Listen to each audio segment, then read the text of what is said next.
তোমার আহত মুখশ্রী দেখে আমার শরীরের চামড়া ঝলসে যায়। তোমার চোখের জল দেখে সমুদ্র আশ্রয় পড়ে আমার মাথার উপর। আমার মিথ্যাচার, আমার প্রতারণা তোমাকে কষ্টের ভুবনে ছুড়ে ফেলে। বিষাদের ছায়ায় ঢেকে যায় তোমার চোখ। সেই বিষাদটুকু মুছে দেওয়ার অধিকার আমি হারিয়ে ফেলি। যদি পারতাম আকাশের মেঘ হয়ে তোমার কাজল কালো আঁখি ছুঁয়ে সবটুকু বিষাদ ধুয়ে মুছে সাফ করে দিতাম।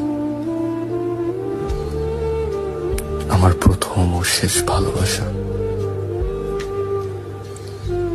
তুমি একটু দূরে সরলেই যে আমি মনে মনে পুরো পৃথিবী ভস্ম করে দেওয়ার ইচ্ছে করছি, সেই আমি পরিষ্কার দেখতে পেলাম তোমার আমার পথ চলা এখানেই শেষ।